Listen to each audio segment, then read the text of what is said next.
Class 11th का chapter 11 discuss कर रहे हैं। What is heat engine. देखो, हीट इंजन एक डिवाइस है जो कन्वर्ट करता है हीट एनर्जी को मैकेनिकल एनर्जी में। Heat engine is a device which convert heat energy into mechanical energy.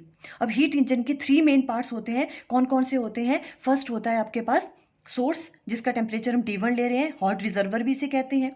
Second होता है इसका वर्किंग सब्सटेंस, और थर्ड पार्ट है इसका जिसे हम कोल्ड रिजर्वर कहते हैं, इसे हम सिंक भी कहते हैं। इसका टेम्परेचर मान लो T2 है। अब क्या होगा, यहाँ से सोर्स से Q1 हीट लेगा वर्किंग सब्सटेंस, और उससे क्या करेगा, वर्क कर लेगा। कुछ हीट का यूज करेगा वो वर्क करने में, और कुछ हीट को वो रिजेक्ट कर देता है सिंक में, कोल्ड रिजर्वर में। मान लो Q2 हीट जो है वो सिंक में क्या हो गई, रिजेक्ट हो गई। तो वर्क डन को हम किस तरह से राइट डाउन कर सकते हैं? देखो, कितनी हीट का यूज हुआ वर्क डन करने में। टोटल तो Q1 हीट आ रही थी, Q2 हीट जो है वो सिंक में चली गई, तो कितनी हीट बच गई, Q1 माइनस Q2। उससे क्या हुआ, उससे वर्क डन हुआ। तो W को हम राइट डाउन कर सकते हैं Q1 माइनस Q2।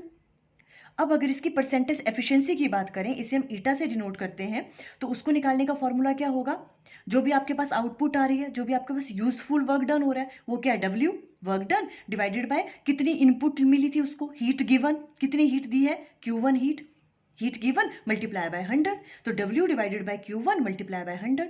W को हम राइट डाउन कर सकते हैं Q1 minus Q2 divided by Q1 multiply by 100। इसी चीज को हम इस तरह से भी राइट डाउन कर सकते हैं, 1 minus Q2 divided by Q1, साथ में मल्टीप्लाई हो जाएगा यहाँ पे 100, अगर आपको परसेंटेज एफिशिएंसी फाइंड आउट करनी है। फुल एक्सप्लेनेशन की वीडियो का लिंक स्क्रीन पे आ रहा होगा। Thank you.